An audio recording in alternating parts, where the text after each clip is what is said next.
Bonjour à tous les Matrixés de Battle Rap, ici Solide pour Battle Rap Solide, et bienvenue sur ce premier podcast de la chaîne qui va servir un peu d'épisode pilote, chaîne où je vais faire des reviews d'événements, des previews pronos d'événements, peut-être faire des rétrospectives sur d'anciens battles. J'ai plein de petites idées, donc n'hésitez pas à me dire ce que vous en pensez, s'il y a quelque chose en particulier que vous voudriez que je fasse, ou juste à me faire des retours, c'est toujours utile pour moi. Avant de commencer, je vais lâcher un rapide big up à Podcast Battle Rap, parce que ce serait mentir de dire que je m'inspire pas de lui pour lancer cette chaîne. Big up à lui, j'espère qu'il reviendra un jour. Et je vais lâcher un gros big up au Discord Storytelling, que je mettrai en description. Discord de Battle Rap, entre fans de Battle Rap, on parle de Battle Rap. N'hésitez pas à rejoindre si vous voulez venir discuter. Pour cet épisode pilote, on va parler de la carte d'IRL 13, une carte extrêmement stack, qui est dans la lignée du run que fait IRL en ce moment. Depuis IRL 10, IRL, ils sont sur une série d'événements très stack, très solide. Et on sent que là, leur gars a voulu mettre le paquet avec une carte qui, je dois le dire, est visuellement hyper jolie. À l'heure où je vous parle, il reste encore quelques places, mais ça part très vite, donc ça m'étonnerait pas que le temps que je fasse le montage, ce soit déjà sold out. N'hésitez pas à aller prendre votre place, évidemment. J'y serai d'ailleurs si vous voulez venir discuter. Enfin voilà. Trêve de blabla, passons direct au battle, au vif du sujet. Donc on commence avec Abjij Romega. Je pense que Romega c'est une bonne recrue pour IRL. C'est le premier mec du Rap 101 à venir à IRL d'ailleurs, parce qu'il faut savoir que Romega fait partie du même crew que Cusco et Nemo qu'on a pu voir au RC, ou que Soho qu'on a pu voir dans un autre battle que je ne citerai pas. Moi j'ai vu que son battle contre Vision Verbale, Romega, et j'ai bien aimé, on sent largement son potentiel, on voit beaucoup d'agressivité, de l'arrogance que j'affectionne tout particulièrement, et je trouve qu'il se différencie particulièrement par rapport aux autres membres du Rap 101, c'est-à-dire que un Cusco ou un Soho, je peux sentir que c'est la même patte, que c'est le même crew, qui rappe peut-être un peu pareil, là où Romega, si j'avais essayé de le deviner, je l'aurais pas deviné. Aussi, Romega, au dernier warm-up, a été élu MVP. Alors, dernier warm-up qui n'est pas encore sorti, donc j'ai pas pu voir les vidéos. Mais, en tout cas, ça promet du bon pour IRL. De l'autre côté, on a Abjij. Alors, Abjij, c'est une très bonne surprise de le voir à IRL. Il y avait eu une petite embrouille il y a quelques mois entre Abjij et le staff IRL, mais l'eau a l'air d'avoir coulé sous les ponts. Et du coup, ça fait plaisir de l'avoir à IRL pour battle un rookie. Alors, même si Romega... battle depuis 2 ans, il a que 2 battles, donc on peut appeler ça un rookie, je pense. Alors Abjij, il enchaîne beaucoup en ce moment, avec des performances un peu oubliables des fois, notamment ces 2 battles à la Lyrical Warfare que... j'aimerais vous en parler plus en détail, mais je m'en souviens pas, honnêtement. Je pense que ça veut dire ce que ça veut dire. Mais il y a assez clairement un step-up avec son dernier battle contre Eddie, et évidemment son battle Aurore contre Watson qui n'est pas encore sorti, que je vous invite à aller voir. Il y a moins de rimes téléphonées, c'est plus dense, c'est globalement plus intéressant, en fait, il y a plus de propos. Mais cela dit, je sais pas comment il va aborder le battle face à quelqu'un d'agressif comme Romega, qui en plus est en pleine montée et va ramener un truc frais, différent, va peut-être créer la surprise. Et surtout que le défaut principal que je trouve à Abjij, c'est sa monotonie, qu'il a ses monocordes. Globalement, ces lines sont interchangeables et peuvent être oubliables de par le fait qu'ils spit toujours de la même façon. Après, Abjij a dit que c'était peut-être son dernier battle, et on sait ce que ça veut dire, les battle rappers qui prennent leur retraite, on sait ce que ça veut dire. Donc, je sais qu'il a volonté d'encore step up pour finir sur une bonne note, donc je lui fais confiance. Et je vais quand même dire 2-1 pour Romega, peut-être 3-0, mais serré, gentleman. Parce que je pense qu'il a un style qui peut faire oublier Abjij en quelque sorte. Ensuite, on a Martyris Sedge. Pour moi, ce battle, c'est un test pour Martyris. Je m'explique. Sedge, c'est quelqu'un qui fait des perfs corrects. Je peux pas dire qu'il fait des mauvaises perfs. Il y a des qualités d'écriture assez claires, mais moi, je peux avoir du mal avec ses perfs. En fait, j'ai l'impression que souvent, il se perd dans ses constructions de phrases. En fait, c'est comme si il n'arrivait pas à agencer ses fillers pour qu'à la fin, la line, elle soit concise et claire. Je vais donner un exemple. Je serai sur une obsession. Après ce battle, j'ai dit les termes, sans Kevlar le remplissage. D'habitude, tu fais l'ingestion dans tes clips, alors ce soir, j'espère que t'as capté une leçon. Tout le monde a vu que pour toi, c'était l'apprentissage. Là, par exemple, il fait ses fillers pour arriver jusqu'à sa barre sur leçon et leçon, ok. Mais la dernière line, elle est tellement longue, il y a tellement de mots. En fait, on dirait qu'il y a tout le contexte qu'il aurait dû mettre dans ses fillers. Il a tout mis là sur la dernière line et il a essayé de tout caser. Puis en fait, ça casse tellement le rythme pour moi. Je trouve que on oublie la barre, on oublie la punch. Il se passe un peu rien en fait, ça tombe à plat. Sedge, il en a plein des comme ça qui me sortent systématiquement du truc parce que je sais plus où il veut en venir en fait. En face, Martyriz, il sort de sa meilleure perf contre Mauve au dernier IRL. Il y a un step-up très clair, je trouve, dans ce battle. Et en quelque sorte, là, il faut qu'il confirme son step-up. Il y a encore des défauts à gommer dans sa perf, notamment les rimes à rallonge, on comprend rien. Et il y a de très gros highlights, la ligne sur Frost.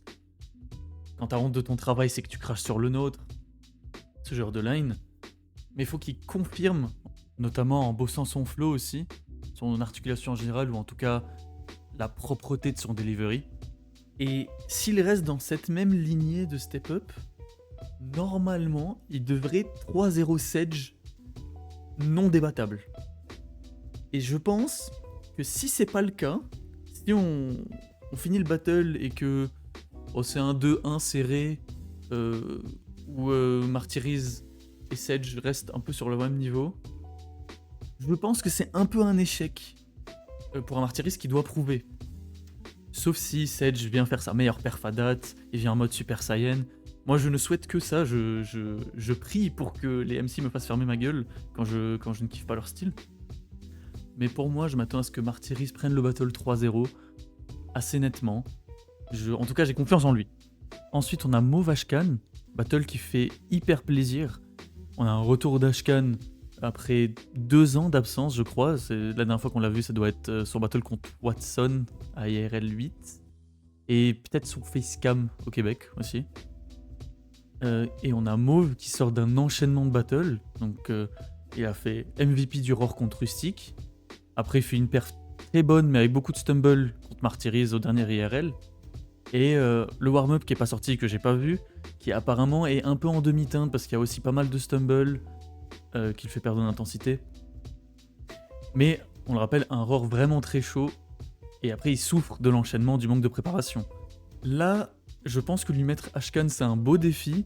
Surtout maintenant qu'il sort de cette série de battles, il a le temps de prendre le recul, il a un peu plus de temps de prépa. Donc je pense qu'il peut faire fructifier son potentiel. Et c'est le moment de lui mettre quelqu'un qui va être un challenge, quoi. Quelqu'un comme Ashkan. Ashkan, qu'il faut pas l'oublier, c'est un adversaire hyper dangereux. Parce que déjà, il est hyper drôle, mais il est pas seulement drôle. Quand il prend des angles premier degré, par exemple quand il prend un angle politique comme au round 2 contre Watson, c'est l'apocalypse ce round, là, il fait des punchs de fou. Ce combo fait qu'il peut un peu annuler son adversaire. Wolf disait sur le Discord Storytelling que Ashkan n'était pas top 10, mais qu'il pouvait battre littéralement n'importe qui. Et je pense que je suis assez d'accord avec ça. En fait, dépendamment de quelle approche il prend, il peut prendre n'importe qui sur la carte. Alors, je m'attends à un 2-1 Ashkan, mais ça peut aller either way si Mauve vient sur son A-game. En tout cas, c'est un gros battle dont j'attends beaucoup.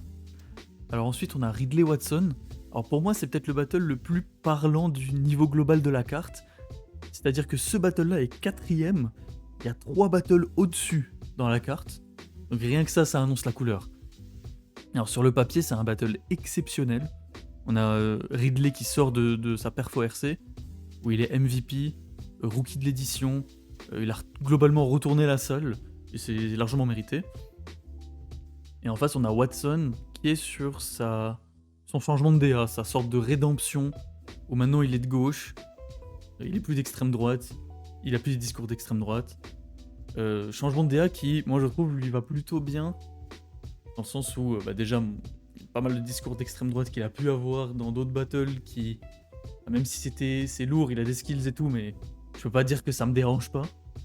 Et ensuite, je trouve que, comme il l'a dit contre Slux, maintenant c'est bien plus qu'un archétype. Du coup, ça le rend plus intéressant, et même je trouve qu'on remarque plus ses skills, quoi. trouve qu'il y a une opposition intéressante dans ce match-up.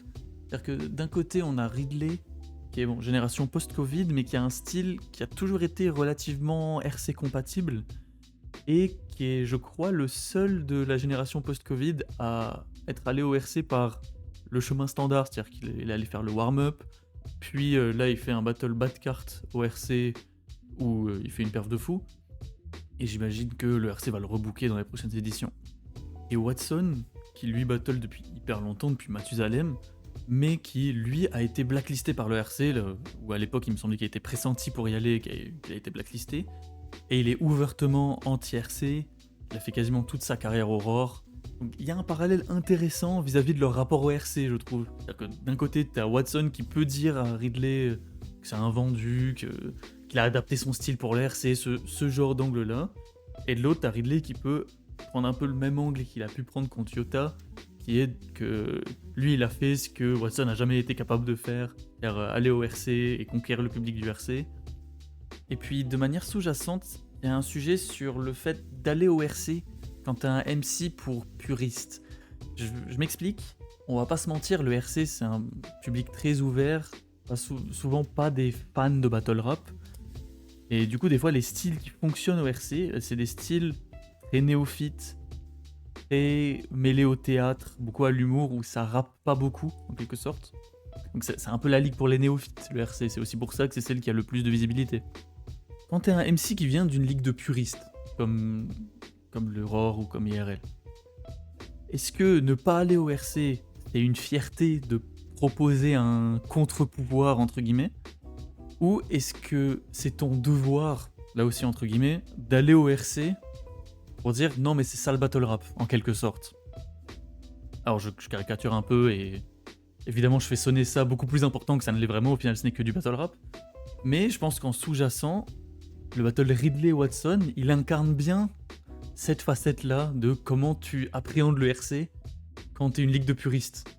Après, pour revenir au battle en lui-même, je pense que Ridley, avec son personnage de victime, comme il le dit lui-même, il peut assez facilement désamorcer une approche plus agressive ou plus rentre-dedans.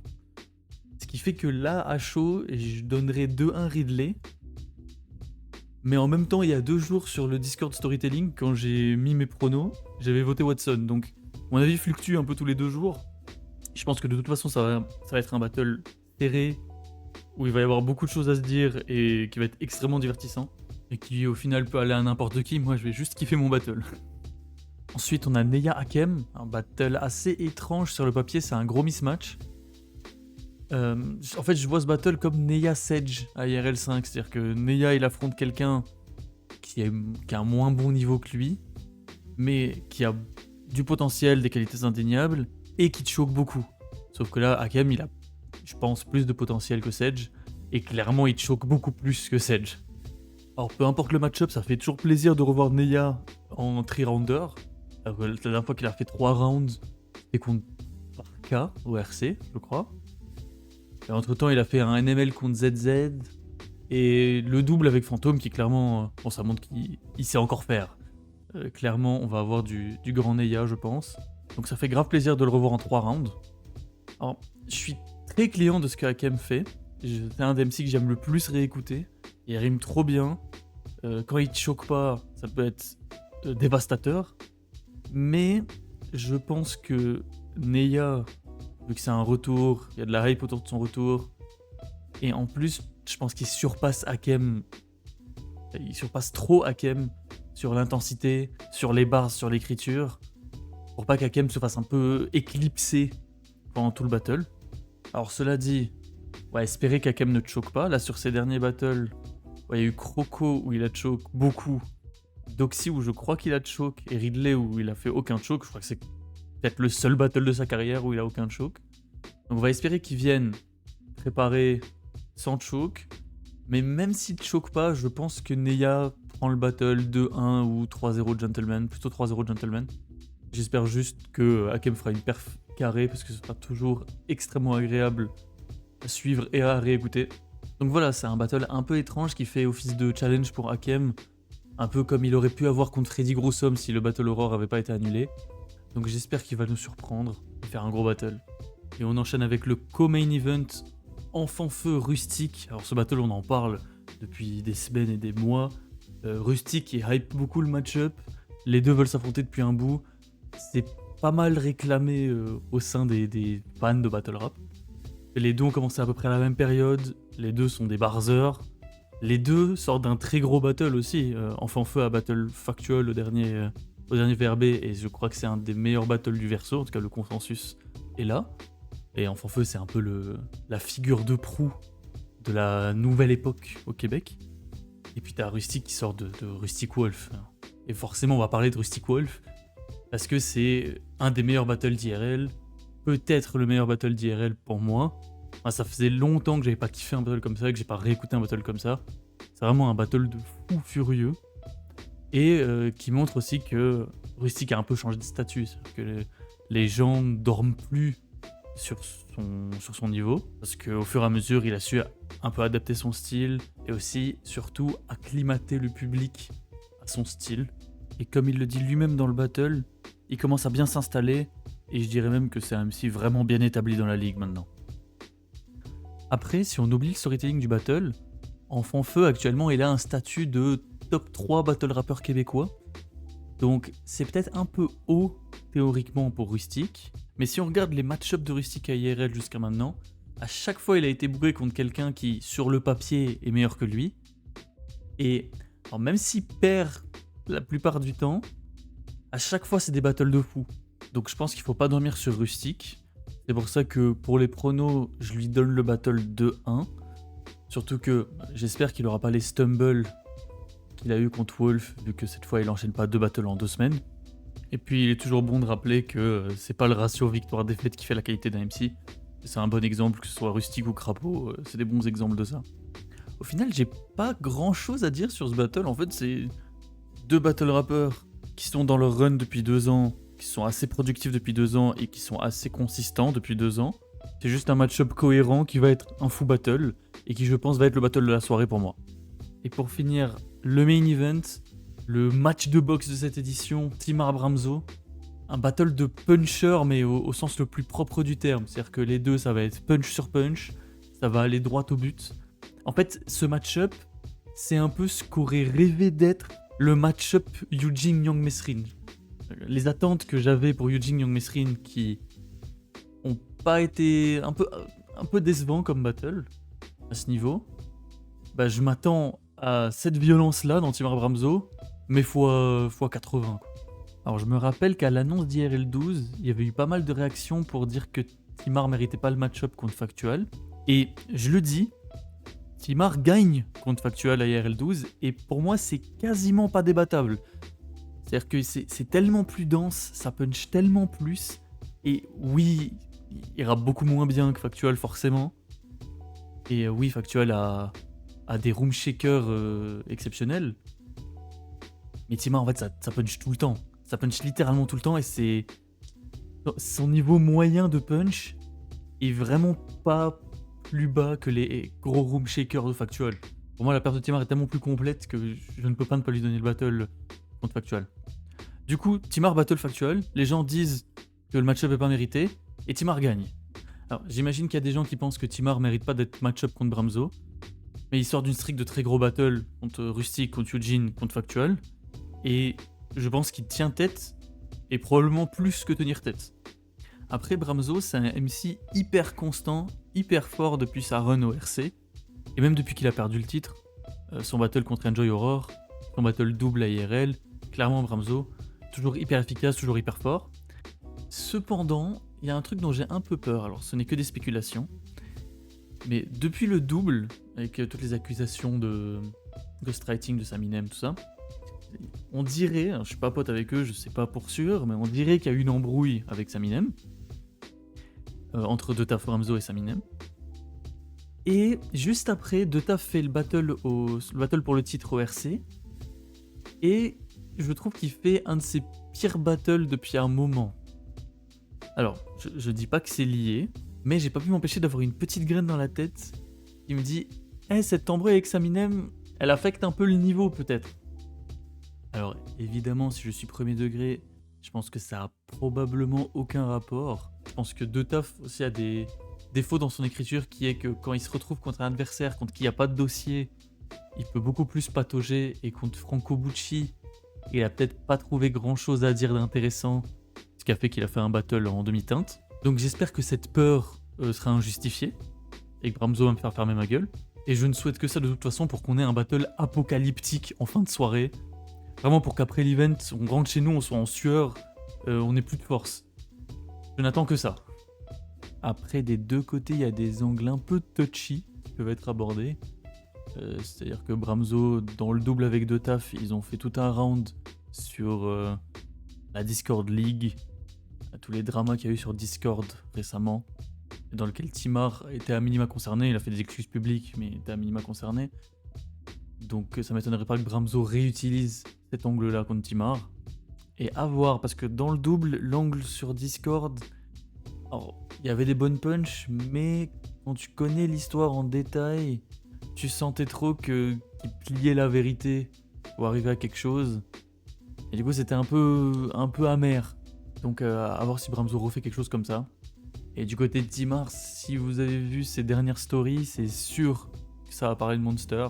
Et dépendamment de comment c'est abordé, ça peut être vachement casse-gueule. Je pense que LDP l'a très bien fait au RC contre Frost, mais à voir comment Timar va le traiter. Globalement, Timar a toujours des approches assez intelligentes de ses angles, donc je me fais pas trop de soucis. Mais faut faire gaffe à pas tomber dans ce que Enjoy a pu faire, tu critiques Monster, mais tu mets du Adidas. Voilà, ça on souffle fort sur ce genre de truc. Donc à voir. Mais j'ai quand même confiance en le fait que le battle va être un fou battle. Pour le prono, je vais miser sur un 2-1 Timar. Alors, le battle sera forcément serré. Moi, je vais mettre une pièce sur Timar parce qu'il est dans un momentum, dans un enchaînement de battle qui fait que j'y crois. Mais si Bramzo le prend, ce sera pas choquant. Pour conclure, j'ai peut-être choisi l'édition la plus compliquée à prono pour un podcast épisode pilote. Parce que sur les 7 battles, à part Martyris Sedge et Neya Hakem, je pense que tous les battles vont être serrés et de très haut niveau. Ça va être une édition de fou, je m'attends pas à moins, et j'ai une confiance en l'orga d'IRL pour que ce soit une édition de fou. Comme dit au début du podcast, n'hésitez pas à prendre vos places s'il en reste, si c'est pas déjà sold out. Et n'hésitez pas à me faire des retours sur le podcast, sur ce que je pourrais améliorer. Je suis preneur de n'importe quel conseil. Et sinon, on se retrouve pour le prochain podcast. Ce sera soit une review du Roar 16, soit une review d'IRL 13 si j'ai pas eu le temps de faire plus entre temps. Et big up à tous, ciao.